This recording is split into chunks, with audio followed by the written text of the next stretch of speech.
Welcome back to Foster and Grow, guys. Yeah, thanks for joining us again. We've got another beautiful plant to present to you today. Yeah, so today we'll be talking about Crassula Bluebird.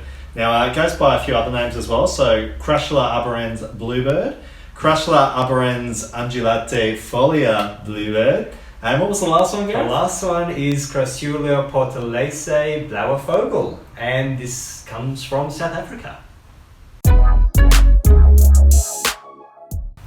Alrighty, now that we're done with those tongue twisters from the names, and we've done the 5 takes we had already, we're going to talk about basically some of the characteristics of the Crassula which you can expect to find. So, as you can probably already notice, they've got kind of a bluish grey kind of tinge to the leaves, with a little bit of red tinging on the sides as well.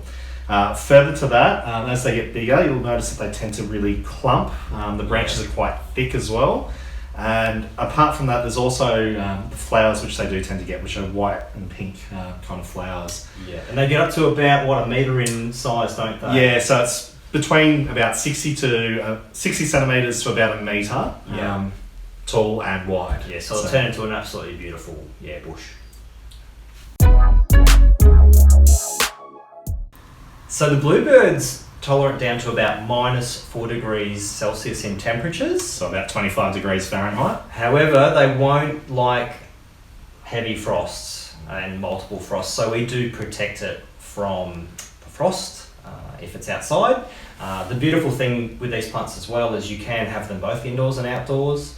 The critical thing is that they'll need 6 hours of light daily. It doesn't have to be direct, can be indirect on a windowsill. Yeah, and very, very easy plants to grow.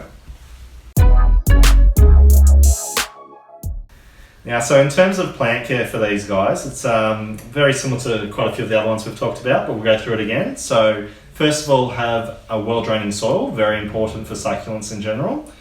Second to that, you also want to make sure that when you do water them, you give them a good soak for that time, but you don't continually do it every few days or so.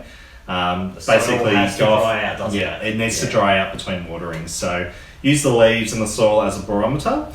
So, we've got a video on this, so you can also check that out if you want a little bit further information with that. But the other key thing with this is basically just that when you are repotting them, trying to do it in the warmer seasons. You can do it outside of that, but they'll recover better in that period.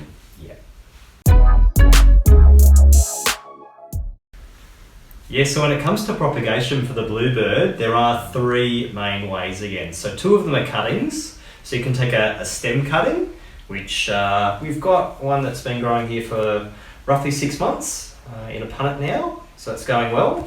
You've also got leaf cuttings, don't you, Jared? Yep, so we'll probably put up some closer vision of this so you guys can see that a bit better. And that one just fell off the bottom of the plant and was just growing in the actual, in the pot. Got roots and everything. Which is fantastic. And the other way you can do it is by division, so you could actually, essentially, if you dug the plant out of the ground or out of the pot, and then you could essentially just segregate it. So then it should already have roots as well. And we do have an example of this. So we repotted one that's about that size, and you'll be able to see how well that's grown. Has a huge root ball, and very, very happy with how that's going after 6 months. So very easy plants to propagate.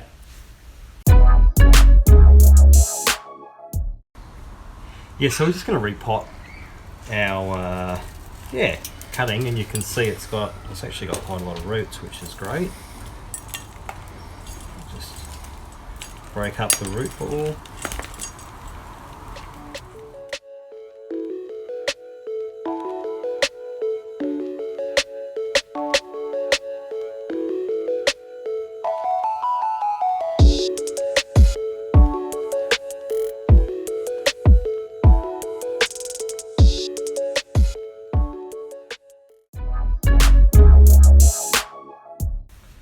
Yeah, so is there any interesting facts you've got about this one, Gareth? Yeah, so this plant was actually first described and introduced by a Mr. B.K.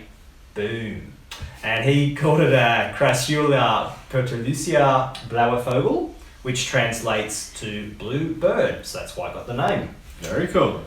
Yeah, so apart from that as well, these guys were thought to originally be basically a hybrid of Crassula arborescens and Crassula ovata. Yeah.